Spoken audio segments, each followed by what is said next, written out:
নমস্কার, আমি ঝুমু পলিগ্রিলে আপনাদের সবাইকে স্বাগত। চায়ের সঙ্গে টা হলেও ভালো, না হলেও চলে, কিন্তু মোমোর সঙ্গে চাটনি না হলে ঠিক জমেই না। আসুন দেখে নি ওই লাল রঙের ঝালঝাল মোমো চাটনি কিভাবে বানাতে হয়।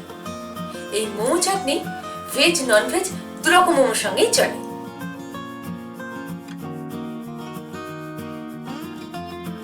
সাধারণ শুকনো লাল লঙ্কা থেকে বীজগুলো বের করে নিন।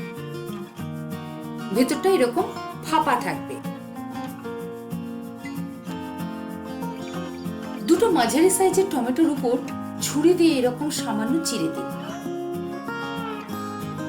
তারপর কড়াইতে দিয়ে দিন। এরপর দিয়ে দিন বীজ ছাড়ানো শুকনো লাল লঙ্কা।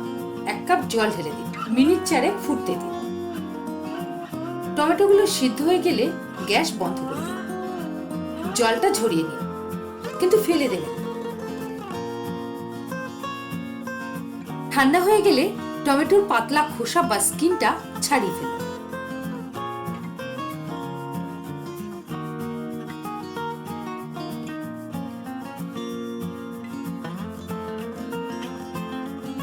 এবার ব্লেন্ডারে সিদ্ধ টমেটো আর লঙ্কাগুলো ঢেলে দিন।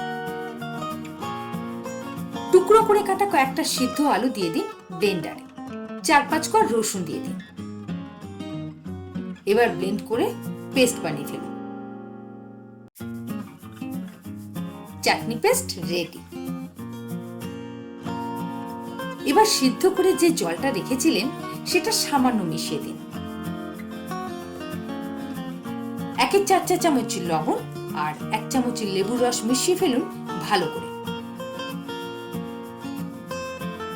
ব্যাস, মোমোর চাটনি রেডি।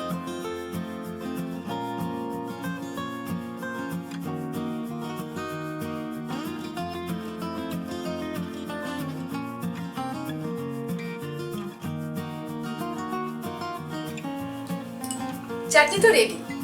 মোমো না বানালে খাবেন কিভাবে? ভেজ নন ভেজ যে কোনো মোমো বানাবার জন্য দেখতে থাকুন আমার চ্যানেল।